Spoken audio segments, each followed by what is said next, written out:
Hello, good evening guys. Gagawa tayo ng inihaw na talong na may sausawan guys. So, ito na guys. So, ayan, naihaw na yung talong.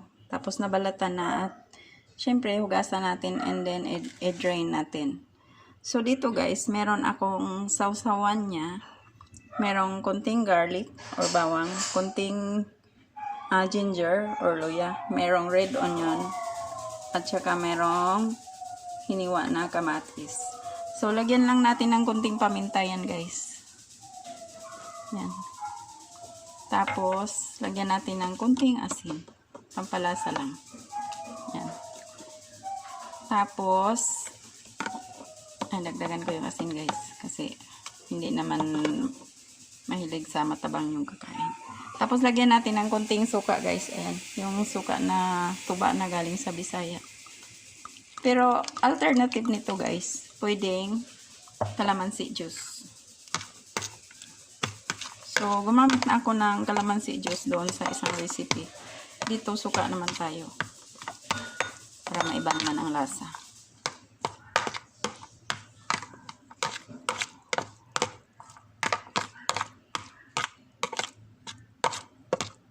Yung iba guys, gumagamit ng brown sugar. Ito was sugar. Gumagamit ng brown sugar. Pampa-balance ng lasa. Kasi may suka. So, lagyan din natin guys. Gagaya tayo. Kunti lang. I-pinch. Pinch lang. Ayan. Piranggot lang guys. Sorry guys. Wala akong kontis guys ha. Kalimutan. Igulang na ang lola nyo. So, ilagay ko na ito guys. I-topping na lang natin siya dyan sa inihaw na eggplant.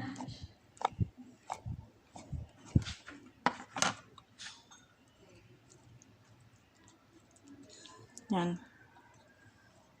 Ganyan lang guys. Yan ang pinakasimpleng lutuin para sa eggplant. Yan. Pag nag-serve kayo nito guys, dapat may mga barbecue, ganyan-ganyan.